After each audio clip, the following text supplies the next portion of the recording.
Well, Ben, so we're going to have once more the SeleCT versus ThorZaIN, and once more it's going to be dual side. That's. I made the shrug. You guys didn't get to see it because it was off camera. But that's right. SeleCT versus ThorZaIN again on dual site. The map process, the map choosing process is a veto process. The guys have a map pool. They veto until one map is left.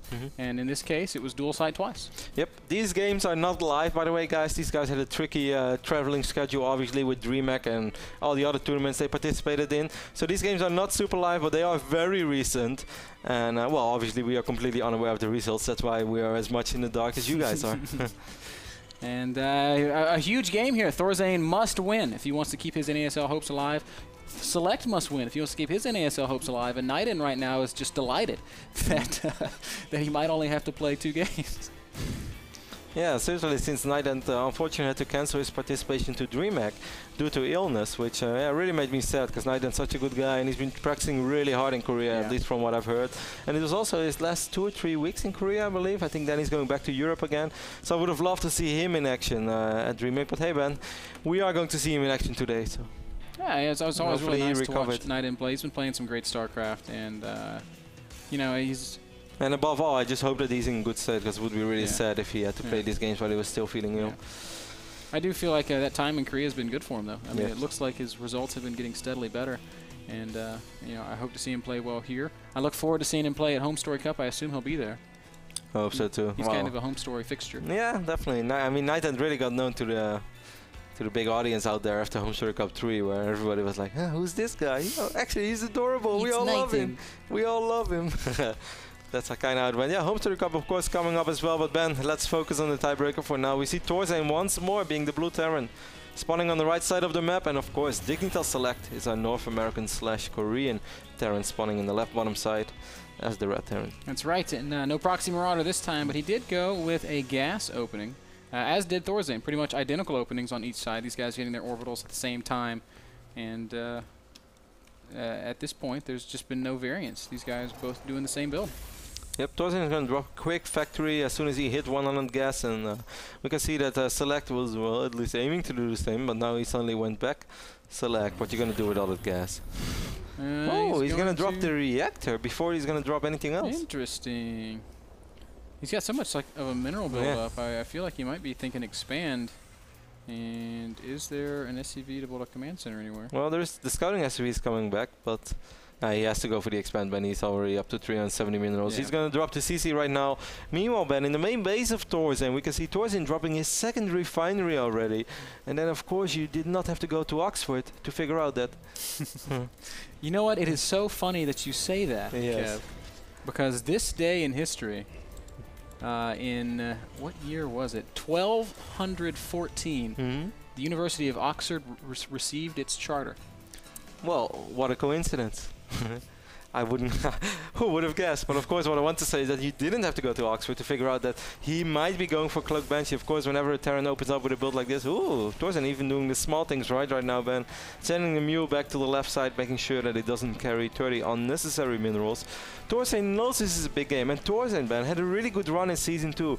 He won the open bracket, which of course kind of kept the tradition alive of the player who wins the open bracket gets recruited by EG. And then he also made it to the final. So I guess in the future we're going to see, well, we cannot announce that yet, but never mind. What I want to say is that ThorZaIN made it to the top 4 when he was actually at the final. And he played really, really great Starcraft over there.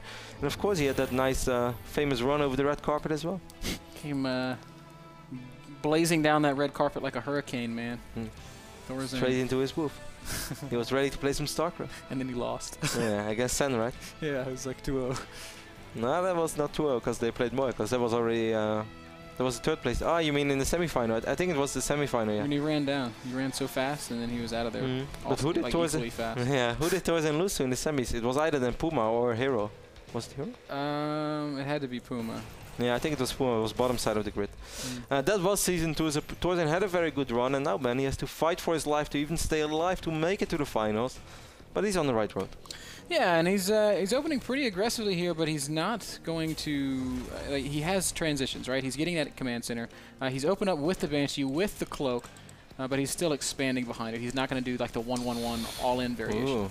So far, so good for SeleCT. He runs into the first Banshee straight away, so he's going to spot that. Engineering base more than halfway done, but more importantly, Ben, 2 Vikings on the way already for SeleCT. SeleCT, who wants to go for quick bios as his team. He doesn't have any upgrades yet on his Marine, so I'm a little bit surprised to see this reactor on this starport. He's going to find the Banshee, and the Banshee is going to activate Cloak right now, so he knows there is Cloak. He hasn't double orbital though, so he throws on the scan. He will be able to pick off the Banshee. Very well done, using only the Marines. Didn't even need the Vikings, and all of a sudden ThorZaIN finds himself in a bit of an unenviable position. He is ahead in workers because he's been producing SCVs this entire time.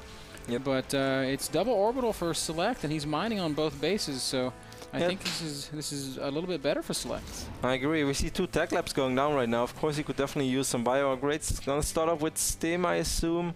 Yep, Stim before combat shields, no surprise there. ThorZaIN does have his second orbital command up and almost running now as well. He's gonna float it over to the low ground. So in the near future, the economies are going to be even. And some people might say, wow, Cloak was a useless investment so far. You could agree with that, but then again, Cloak is always useful throughout the entire game, because it's really something that can always turn battles around. If your opponent doesn't have energy, or just to be annoying at a potential Neo base, float around, get a better scout off. So despite not really killing the amount of workers that he should have killed, it's definitely not necessarily useless. Yeah, one thing that ThorZaIN definitely has going for him, he's got a very fast +1 coming up. SeleCT again going to get into the base of ThorZaIN and pick off a Banshee. Viking for a Banshee. I think that's a trade that SeleCT's going to be pretty happy with. He's going to be very happy with it, because not only is the Banshee more expensive, the Banshee also has Cloak. He knows that, so he doesn't have to worry about the Cloak Banshee right now. And that is awesome. It is certainly a sigh of relief knowing that that's not something that he's going to have to cope with. Combat shields starting up now for ThorZaIN. He's got no Stim yet. Where is he getting combat shields? I only see 1 Rex. It's here in the bottom of his base. Ah, sneaky Rex. ThorZaIN Rex. Man, it's like right next to that dead dragon. Oh. What is that thing? Kind of reminds me of the Pokemon. You remember? The big Pokemon. Oh, that seems like Gyarados. Yeah, I can see it. Hey, the Marauder is trapped, I believe. Marauder wants to hang out with Gyarados. But I'm afraid he's going to need a Charizard to lift him up and fly him out of there. Oh, you. ThorZaIN on the move right now. He's his +1's going to be done. He's not going to have Stim, but combat shield should be finishing up.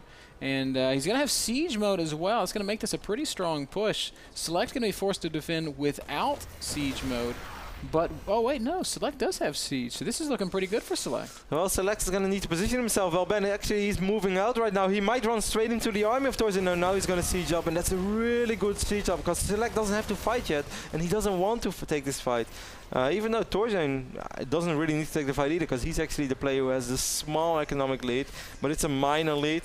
But SeleCT is already getting that third base up, and that's why he's falling a little bit behind in army supply.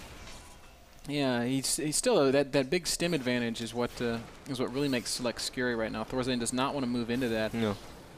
I mean, SeleCT has been investing into other things than purely army. Well, ThorZaIN has been popping out a ton of units. ThorZaIN would love to make something happen, but he also knows that it's not worth sacrificing units. Certainly in a situation like this where you can't really figure out what your opponent has. It's been a while since ThorZaIN had a peek into the main base of SeleCT. For us, it's obvious what SeleCT has. For ThorZaIN, not so obvious, and that's always something you have to take into consideration. Yeah, it is very difficult to attack into siege tanks, so ThorZaIN knows that. He's just going to sit back on the Selnaga tower, hold that position, and continue to macro up. He's a little bit ahead right now, and he's also going to go ahead and build his own third command center. Yep, the one of SeleCT is already up though. This SCV is going to be trapped as well. But this little scout over here, you did see something from SeleCT. You saw a few Marines. You saw a few Marines with Stim. ThorZaIN had combat shield, so SeleCT knows, hey, my opponent has combat shield. Did he go combat shield before Stim? Yes, actually he did. He didn't know that. He's going to get verification. But ThorZaIN at least knows that there's already Stim for SeleCT, so he has to be careful. 118 supply for ThorZaIN, SeleCT at about 105.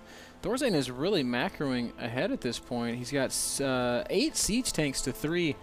His marine count about even with SeleCT, but other than that, ThorZaIN's well ahead in every other way. ThorZaIN has been doing a really good job at building SCVs, just non-stop throughout the entire game. He never interrupted it, and this is the only reason why he has a worker lead in the first place, because SeleCT was actually the player with the quicker expand.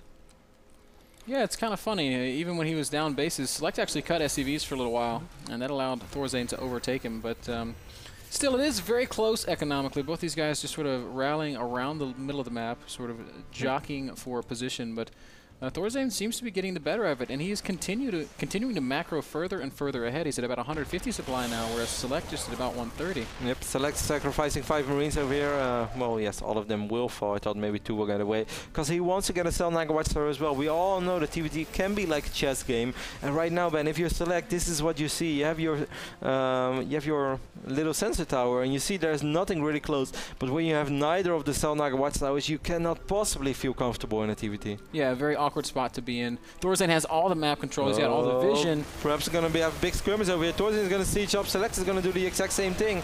Neither player has a Selnaga Watchtower right now. They have drawn their respective lines in the sand and said, do not cross.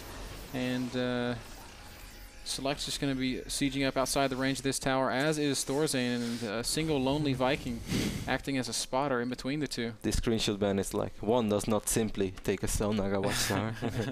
On dual site.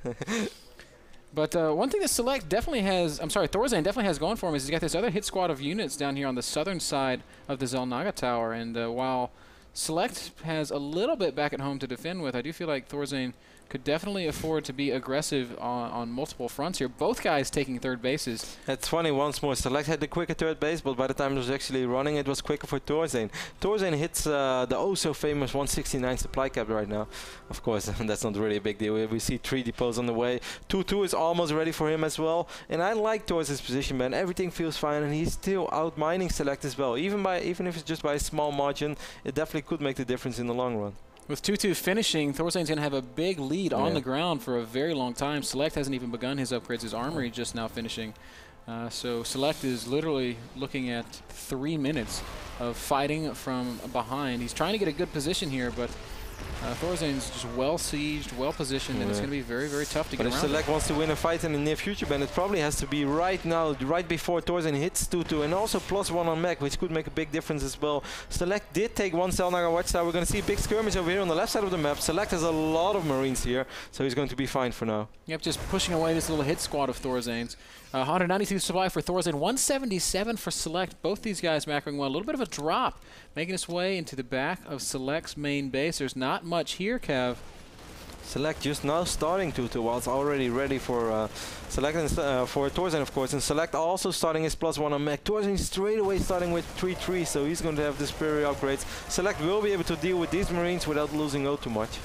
Yeah, very well done there by SeleCT. Minimal losses. And in fact, I would say he got a much better trade there. 184 supply now for SeleCT. He gets 192 of a, once again, supply block to ThorZaIN. And as I say that, that last depot finishes up, and he's going to go ahead and max out. 10 Marines being built at a time for ThorZaIN. Macroing out of his mind. +1 weapons attack finishing up. Both players having quite a bit of money. I wouldn't be surprised to see more orbitals going down. Of course, both of them have a lot of SCVs as well, which is something I would love to sacrifice as soon as they know that it's the right moment to do so. SeleCT playing kind of with fire right now. He's moving out with a very big squad over here on the right side of the map. He's going to go for a scan, picks up a siege tank. He's going to be able to pick up perhaps a Rex or 2 as well. But what is ThorZaIN's response going to be? I'm not sure, but I like this move from SeleCT. He's basically sieging the production line of ThorZaIN. This is going to make it harder for ThorZaIN to make units and reinforce. Unsieging everything.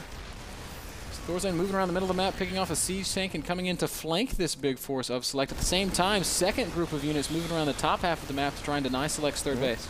And they should be able to do so. SeleCT already sees it coming. Very well done. And of course, using the sensor tower, sees all those units incoming. He's just going to evacuate it immediately. Takes minimal losses there.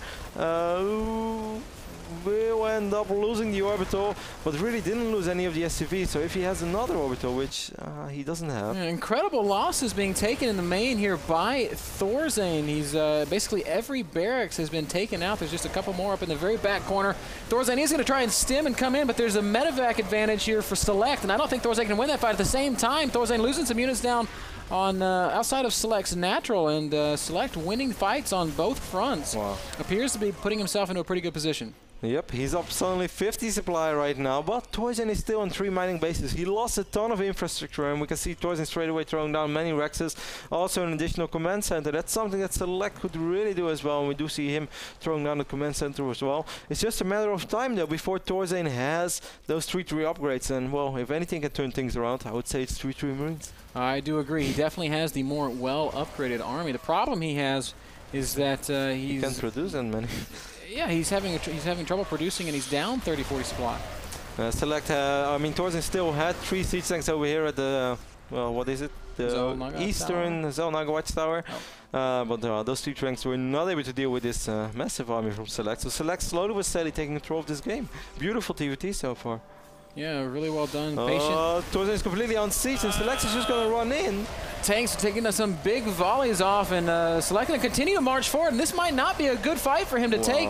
The upgrade disparity really showing there, and all of a sudden, ThorZaIN once again with the supply league. Select just throwing away units. Oh my gosh, a game that he was kind of securing immediately puts him back behind. Yeah, he's immediately behind. It's not even right now, despite the supply tab might suggest so. Because ThorZaIN is still mining from 3 bases, while Select mine on his main, while ThorZaIN maybe mine on his main as well. So ThorZaIN is still mining from, well, let's say 1.5 base, while Select is on barely half a base. Can we even call this half a base? No, man, this isn't even. This isn't even that. This is. And we have those 3-3 Marines as well for ThorZaIN. Select is still at 2-2. That was so close though. I can't blame Select for going in, can you? If I saw those tanks and they were not siege, maybe he just thought this is my moment to stim in and win. How often do we say that? Maybe, man. I would have preferred to have seen him dropping on the tanks, or at least trying to take a fight somewhere else. And ThorZaIn looks like he's going to catch some medevacs in an awkward spot, but Select pulls back. ThorZaIn opting not to stim. Imagine if ThorZaIn would have stimmed. I don't know if it's going to make too much of a difference, Kev. Some heavy losses being taken now by Select. Tanks doing a really good job in this fight. Medevac's trying to keep Select in there, and he will, in fact, clean up these siege tanks. But again, not before taking some heavy losses. And ThorZaIN now 60 supply ahead of Select, and taking full control of this game. Pretty sick back and forth TVT here between these 2 excellent foreign Terrans. Select is going to try to re-establish his 3rd base. We still have skirmishes going on the right side. Select is doing this pretty well with the units that he has, and he actually is able to take out this little army from ThorZaIN, but he's going to need a few more of those exchanges before things really even up. Much more than just a few. It's still 87 supply to 150. ThorZaIN's lead approaching 70 supply. His macro just taking off 3 tanks, 10 Marines at a time against Select, who is just starving for minerals. Absolutely starving for minerals. Siege tanks being picked off in the middle of the map here by Select, but it's a good position to be in for ThorZaIN. I mean, he's just controlling the center. And Hero Marauder being dropped on top of these 2 tanks. What a sexy play here by ThorZaIN. Very nice. Very, very nice. And that is going to make this position assailable, basically. ThorZaIN could unsiege and move forward once again, because as we can see, Select has nothing else in position there. But no, ThorZaIN, the Spoon Terran, going to continue to be patient. I love players who see those opportunities straight away as the moment they happen in a 25-minute, pretty action-packed TVT so far. Like, the last thing that you would immediately think of is like, hey, are those 2 tanks alone? Let me drop a Marauder. And ThorZaIN instantly does it. Really nice move. Brilliant decision making there by ThorZaIN. Select also been showing us some really good moves, but just one single critical misjudgment. One big mistake in the middle of the map. Yeah. And as I said, man, obviously it turned out horrible, and afterwards it's the fight. He never should have taken it. I can't blame him super much. I thought he had the time to take it out as well. And it's always, those calls are hard to make. It's tanks and it's well upgraded. What Marines were there had great upgrades, Kev, and that's what made it so hard for Select. More Marines stemming forward onto this 3rd base of Select. That command center taking lots and lots of damage. Tons of reinforcements coming up now for Select as he tries to save this base, realizing that he's got to keep it alive if he's going to continue to hang around in this game. Oh no, running into tanks once again. And I don't know if Select GG tapping out, realizing that he can't afford to lose those units, and ThorZaIN will take out Select in 2 quick games. That means that the only thing standing between ThorZaIN and that wild card bracket is the ominous, ever-daunting figure of the Romanian Protoss Night End. Indeed, and this also means that this is the end of Select's run in NASL Season 3. He's had a pretty good season. I wouldn't say the best. Like, we know that Select can do better, but he had a good season. He made it to the wildcard, at least by a tiebreaker, so he didn't make it convincingly, but he was close. And anyway, he did pick up quite some money. I believe he finished the season with 4-3, so that means that he still won $600 this season in the NASL, and, well, we'll be happy to see him back next season. Yeah, $600. That's good stuff. Yeah, it's not bad. Select might for say. finishing around 20th place in the league, 23rd to be precise. Yeah, this just in. SeleCT finishes 23rd in Season 3 of North American So guys, Starlight. deal with it. Use that information. Put it on his resume. Update his Wikipedia. Next up is going to be ThorZaIN versus NightEnd, and they're going to play back and forth until one of them loses twice. I felt like this we had like an It or comic moment there when we both left. Yeah, you didn't notice. I noticed it. It was really funny. It was really funny in my mind. Anyway, guys, we'll be right back with NightEnd versus ThorZaIN. So stay tuned for more tiebreaker action here at the NASL.